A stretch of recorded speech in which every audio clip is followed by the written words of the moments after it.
দীর্ঘদিন ধরে লটারিতে স্কুলে শিক্ষার্থী ভর্তি করা হচ্ছিল।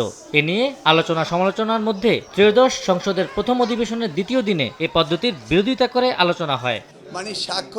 এর একদিন পর সোমবার বিকেলে সচিবালয়ে ব্রিফিংয়ে ভর্তিতে লটারি বাতিল করে পরীক্ষা পদ্ধতি ফিরিয়ে আনার কথা জানান শিক্ষামন্ত্রী। অ্যাডমিশন পরীক্ষা যেটা হয় সেটা আমরা লটারির পরিবর্তে পরীক্ষা নেওয়ার ব্যবস্থা করতে যাচ্ছি। খুবই সিম্পল ওয়েতে আমরা এক্সাম নিব, এমন কোনো প্রতিযোগিতা আনবো না যেটা ক্লাস 1-এর জন্য প্রযোজ্য নয়। এদিন বিশ্ববিদ্যালয় মঞ্জুরি কমিশনের চেয়ারম্যান ও 7টি পাবলিক বিশ্ববিদ্যালয়ে উপাচার্য নিয়োগের ঘোষণা দেন শিক্ষামন্ত্রী। জানান, যোগ্যতার ভিত্তিতেই তাদের নিয়োগ দেওয়া হয়েছে। আমরা বিশ্ববিদ্যালয় মঞ্জুরি কমিশনে নিয়োগ প্রদান করা হয়েছে প্রফেসর ডক্টর মামুন আহমেদ। ঢাকা বিশ্ববিদ্যালয় ভিসি তিনি হচ্ছেন প্রফেসর ডক্টর ABM ওবায়দুল ইসলাম।